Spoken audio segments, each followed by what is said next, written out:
Good evening, boxing fans, and welcome back. Even though I don't know shit about boxing, I actually got one right this time. But don't let that fool you, because all that goes to show is that if you throw enough darts, sooner or later, one of them is bound to eventually land somewhere on the dartboard. This is Rummy's Corner. So basically, everything went according to script for Andre Ward. He made his debut fight at 175 pounds. He looked exceptional in his debut at the weight. He got the victory, and he took the first step in the process of beginning to shake off the ring rust from his recent years of inactivity. And I think the key for Ward was his ability to successfully neutralize Sullivan Barrera's jab. Because for Barrera, the jab, everything starts with the jab. And Ward was effective in taking that away from him, and he mainly did this through use of his feet, being at the right place at the right time. Ward is a master at doing this, and after a while, when Barrera was throwing the jab, he wasn't very effective with it, but I did think he had spots where he was being effective with his jab, but somewhere along the way, Barrera helped Ward out in the whole jab department by pretty much abandoning it for the most part. In any case, it was a good night for Ward. He scored a knockdown against Barrera in the third round with an excellent, well-timed left hook that Barrera didn't see coming toward the end of the round. And the left hand and the left hook in particular was Ward's key weapons of the night. He has a great jab. It's not the flashiest jab in the world, but it's extremely effective and it's intelligently used. And for that, Ward's jab does the job. And his left hook is just a work of art. He throws one of the best left hooks in the business, if not the best left hook in the business.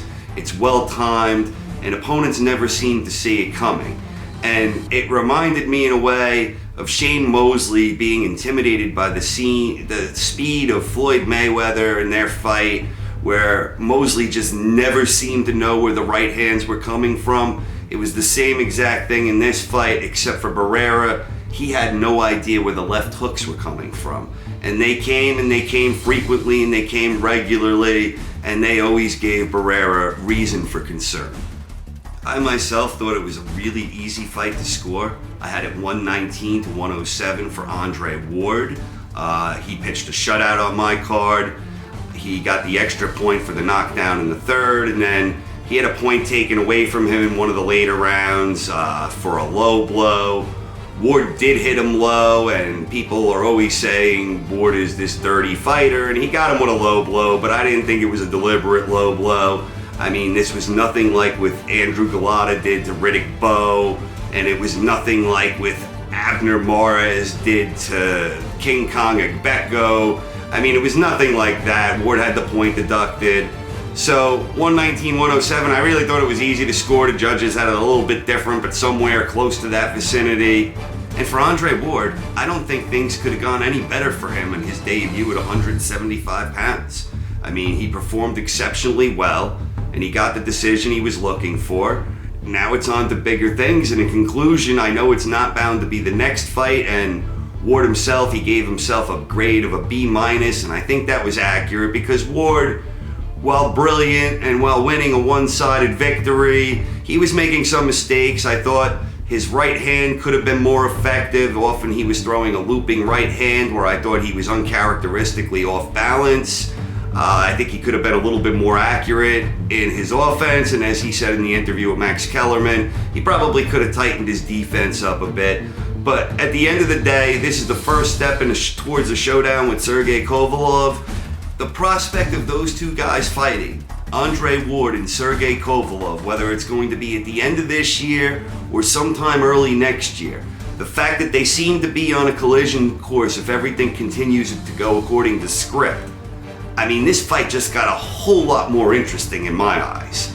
And I think whoever wins this fight will be undoubtedly the true pound-for-pound king, fulfilling the vacancy left by Floyd Mayweather Jr. I really believe whoever wins this fight between Ward and Kovalev, assuming they keep winning and their showdown comes, which I think it inevitably will, the winner of that fight has to be crowned pound-for-pound king in my eyes. And right now, the way I see things, there's only one guy at 175 that I think has a really good chance of beating Sergey Kovalev, and that's Andre Ward. And on the flip side, I think there's only one guy out there who has a really good chance of beating Andre Ward at 175, and that's Sergey Kovalev. I think this is the ultimate boxing fan dream fight. I can't wait to see these two go at it. This is Rumsfeld. Thank you for tuning in, and please stay tuned for more episodes in the future. If you enjoyed this video, please subscribe to my channel. Thank you.